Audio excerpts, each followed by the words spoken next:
The Department of Science and Technology's mission is to develop, coordinate and manage national systems of innovation that will bring about maximum human capital, sustainable economic growth and improved quality of life. Coupled with some of the South African government's top priority areas, job creation and poverty alleviation, the Department of Science and Technology has, in conjunction with the European Union, established the Innovation for Poverty Alleviation Program known as the Sector Budget Support Program, SBS.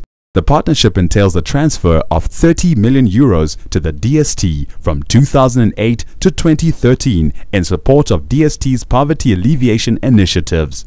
The Department of Science and Technology has been involved for a long time in looking at how we use both science and technology to improve quality of life, particularly to look at how we use science and technology to create new business opportunities, how we can use it to deliver things like water and electricity, energy, etc. We have in South Africa the Science and Technology Agreement, which was signed in 1996.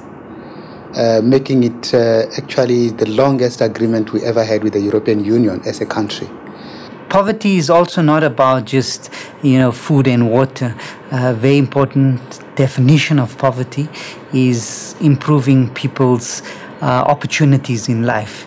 The current country strategy between South Africa and the EU is running from 2007 until 2013. So that is also the same time that this pilot is going to be running. In our program that we're supporting here, we're paying particular attention to two main areas: sustainable livelihoods and to supporting sustainable human settlement. The sector budget support that the European Union provide has added immense value to the work of the DST. I think the project has been very positive because one of the things that it has done, it is given a very positive profile to the European Union. Why does the European Union support innovation in South Africa? I think we have to realize that innovation is at the heart of improving people's living standards. If we have more machines, we can make more things. But if we have better machines, we can make better things.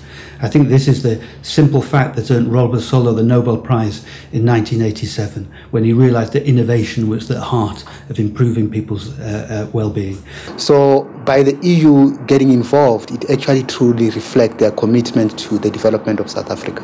Through the Innovation for Poverty Alleviation Program, a total of 15 projects are being funded, which demonstrates the use of science and technology to reduce the impact of poverty in rural communities and are in part a response of two of government's key strategic priorities of rural development and job creation. Essential oils are the fragrant components of aromatic plants. They are substances with a very high value. They found application in expensive products such as perfumes, fine fragrances and many household products. In the Northern Cape, the small settlements of Pella, we've embarked on establishing 50-hectare cultivation and processing sites. The idea is to transfer the technology of the CSIR to these community farmers so that they can produce value-added products. Added to the Northern Cape and Eastern Cape projects, another pilot program is currently running in the Northwest province. We are piloting that in the Northwest at Brits, and we have received very good results to date. Each of the different products such as yarrow, hyssop, lemon balm, sage, basil, quite a few others will have very good market value, and they are in great market demand. They are all new to South Africa, and we're now in the second year of proving that they can be successfully cultivated locally. The Essential Oils Cultivation Program has led to job creation in various provinces across South Africa, an achievement of the key objective of the partnership between the DST and the European Union. At each of these project sites, we are currently hiring people. For example, in places as KwaNobuhle, there's about 35 people working. In Onsepkans, about 39. Place like Pella, we're dealing with about 62 people setting up and expanding the cultivation sites. And in the new essential oil projects in the Northwest, we have 62 people harvesting, distilling oil while we are testing it and having it evaluated for the international market. So we believe these products will be successful, and we believe they will make a significant economic impact on the local communities. o nrutile dilo tse ngata ka ho lema le malomo. So le nna ke kreile experience e ntši mo temong. So that is why hone bana ke continue ke tswela pele ka mmereko wa ka.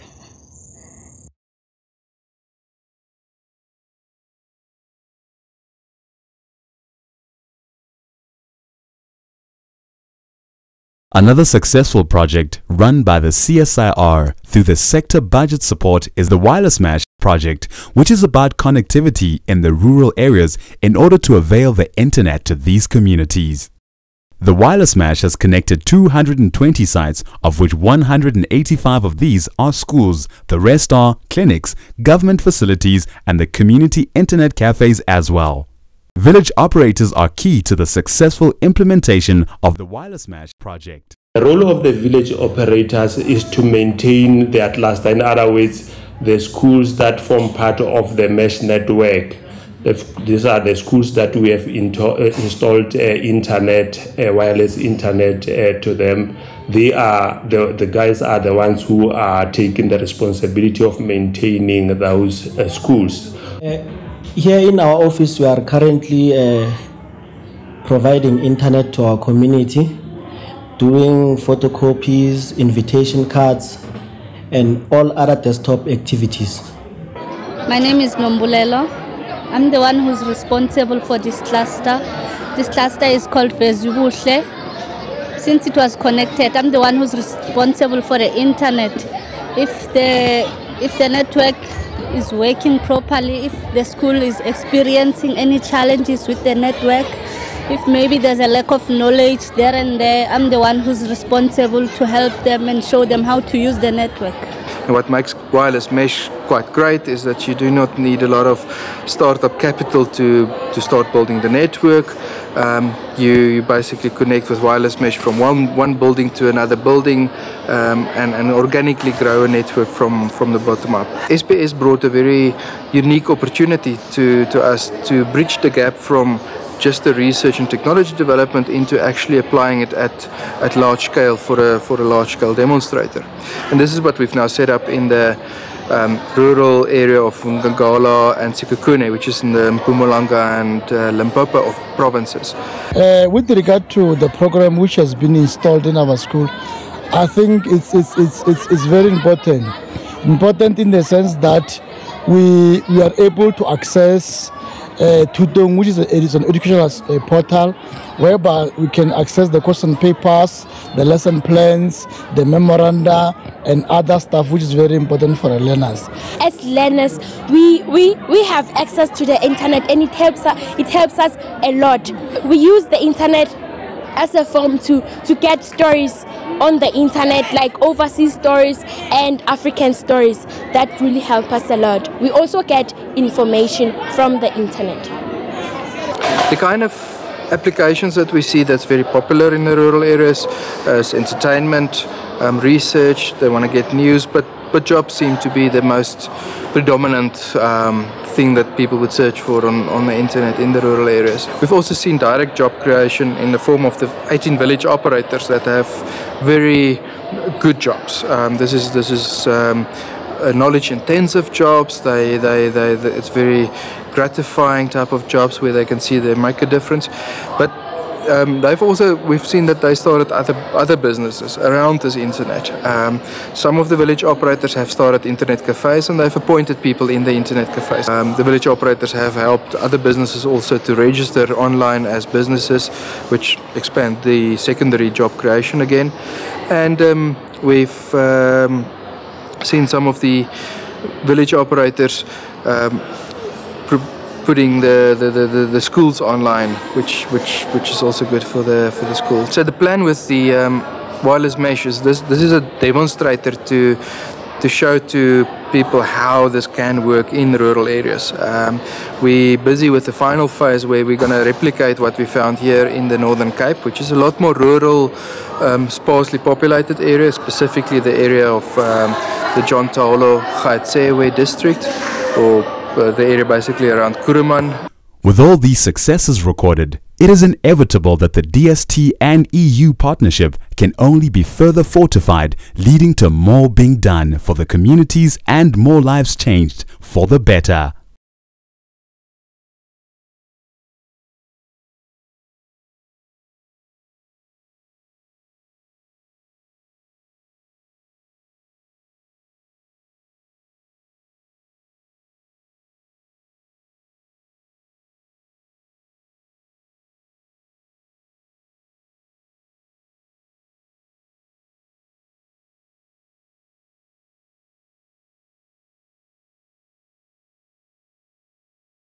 So I think in many respects our programme isn't looking at science and technology in a very simple and unthinking manner, but is trying to look at it in a way that actually brings about real positive change to improve people's lives.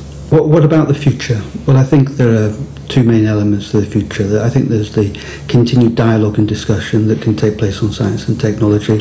In terms of cooperation, we will have in the future a new programme, Horizon 2020, that will help support research programme. It's worth noting that under the existing programme, the so-called Framework Programme 7, South Africa is the 5th largest international beneficiary of this programme, which shows the depth of dialogue and discussion. We have a good solid base on which to build, and I think this can only develop and improve as we move forward.